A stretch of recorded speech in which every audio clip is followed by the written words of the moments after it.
તો બીજી તરફ આપણે વાત કરીએ પાલનપુરની તો પાલનપુરમાં વિજયાદશમી નિમિત્તે શોભાયાત્રા નીકળી હતી અને જે શહેરના મુખ્ય માર્ગો ઉપર પરિભ્રમણ કરી હતી, જેમાં રામ, લક્ષ્મણ, જાનકી અને હનુમાનજીની વેશભૂષામાં સજ્જ થયેલા વ્યક્તિઓ આકર્ષણનું કેન્દ્ર બનાવ્યા હતા અને શોભાયાત્રામાં મોટી સંખ્યામાં લોકો જોડાયા હતા અને ત્યારબાદ શોભાયાત્રા રામલીલા મેદાન ખાતે પહોંચી હતી, જ્યાં રાવણ દહન કરાયો હતો અને જેને જોવા માટે મોટી સંખ્યામાં લોકો ઉપસ્થિત રહ્યા હતા।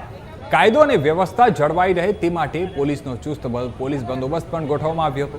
રાવણ દહન બાદ લોકોએ ફાફડા જલેબીના લાગેલા સ્ટોલ અને દુકાનોમાંથી ફાફડા જલેબીની ખરીદી કરી અને જાયફત માણી હતી।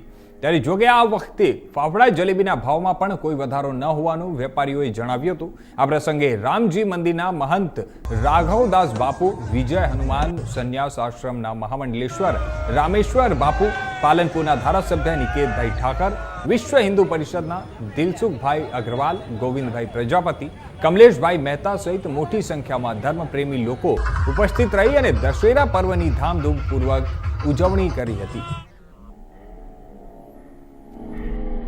આજે વિજયાદશમીના દિવસે અધર્મ ઉપર ધર્મનો જય દર્શાવતો આપણું હિન્દુ સંસ્કૃતિનો આ મહાપર્વ, જેની અંદર રાવણ દહનનો કાર્યક્રમ વર્ષોથી પાલનપુર નગરમાં ચાલી રહ્યો છે। એ જ રીતે આ વર્ષે પણ અમારા રામલીલા મેદાનની અંદર રાવણ દહનનો કાર્યક્રમ થયો અને આપે નિહાળ્યું કે આખા નગરની પ્રજાજનો આ કાર્યક્રમ નિહાળવા આવે છે અને અધર્મ ઉપર ધર્મના જયની એક વિશેષ સંસ્કાર લઈ અને અહીંથી જાય છે। દશેરાનો તહેવાર લોકો ખૂબ ઉમંગથી ઉજવે છે અને પાલનપુરમાં હું માનું ત્યાં સુધી લગભગ દરેક દુકાને ફાફડાનું વેચાણ સારામાં સારું રહે છે।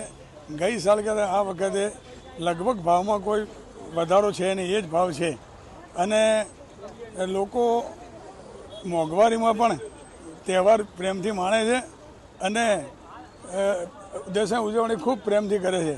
અમારે ત્યાં બી ઘરાકી સારી છે। અમે ચોખાની જલેબી, તેલની જલેબી, ફાફડા, ચોળાફળી, ખમણ, ઢોકળા, પાતરા બધું જ બનાવીએ છીએ અને લોકોને પ્રેમથી સારું વસ્તુ આપીએ છીએ અને લોકો અમારા ત્યાં પ્રેમથી આવે છે।